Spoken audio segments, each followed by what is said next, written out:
Fire away. What's up, guys? Welcome back to the channel. I'm here with Shae Hey. with RockSolid Investing. Got some questions for you. Absolutely. Shae has spent a decade now in the mining. Nearly 12 years in the mining sector in Australia, writing about it, talking about it, Occasionally crying about it. I mean, especially because you've been through like the bear part. Yep. I mean, really, gold didn't turn around until 2016. Yes, so the bottom came in the end of 2015 and it turned around at the start of the year. Nobody actually believed it had legs then, though. Okay. Yeah. Well, all right, what are your opinions now? What do you?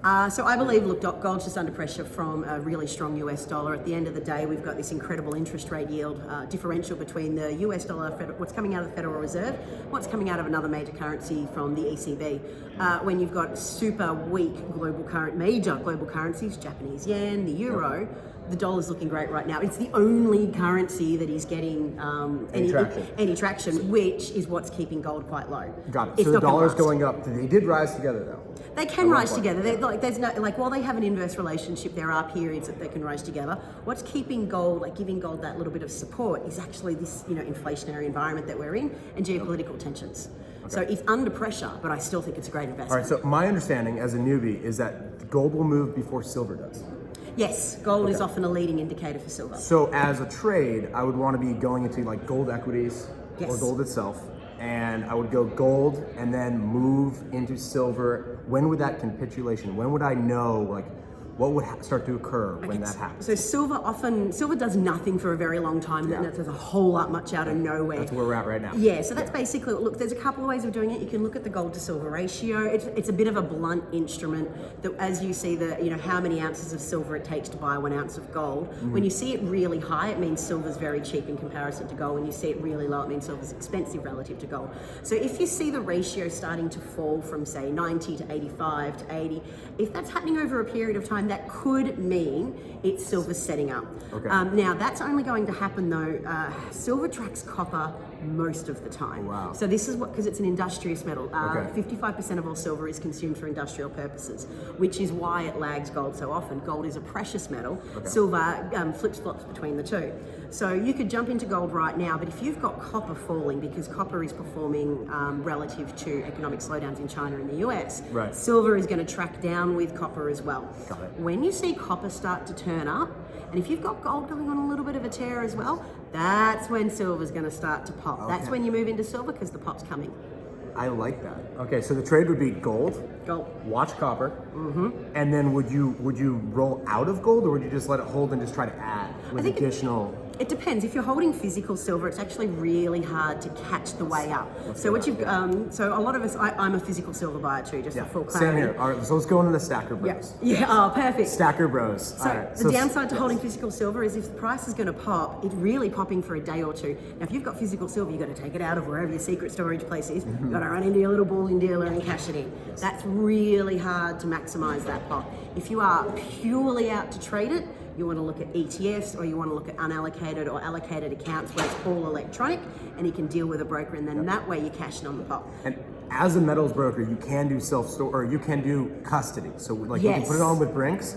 You get like a login bank account type of thing, and if you wanted to move, you can sell it like that. And that's how you take advantage of the silver pops. Yeah. And you can still own the physical, because I'm a huge save it for a rainy day, save it for a collapse situation. I'm about the silver thing. Not that I want to use it, not that I want it to pull out, but to your point, in 2010, 2011, it got to that spot, it popped in that summer. If you didn't grab it in the summer of 2011, it was gone, all your gains. Yeah, absolutely. You gotta wait 10 years for it to hit again. So I diversify my silver between, I've got an unallocated account with a global refiner that I used to work with, and I've got my physical stuff. I think my physical stuff like cash, anything I've got in my unallocated account is to take advantage of short-term market opportunities. What do you think we should be at for a silver to gold ratio?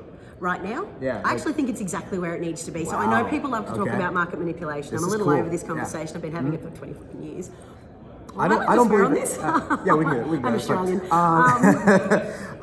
No, I just continue on with that. So 1 to 90 is where we're at right now. 1 to 90 is where we're at. What's in there crust is 1 to 15, right? Like facts. Well, no. So that's what it used to be. That's basically something Isaac Newton came up with. And you've got to remember, when Isaac Newton came up with this, he actively devalued silver to protect the crowned gold position.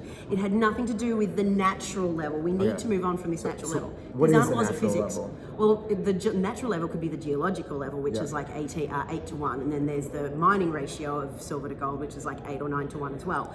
But you got to remember, these aren't laws of physics. We've made up this gold ratio law. This is a man-made creation. Okay. With silver being consumed as an industrial metal and increasingly less likely to perform as a precious metal, you need to move on from the ratio and just embrace its volatility.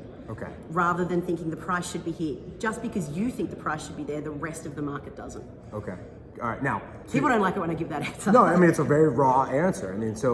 But so you don't see like historically like a 1 to 20 being like, okay, that's where we're going. Well, 1 to 20 makes it silver too expensive to put in the industrial applications that it's in. Okay. And we need silver far too much for our modern society to survive, for it to be valued that high. Okay, so a selling point for silver.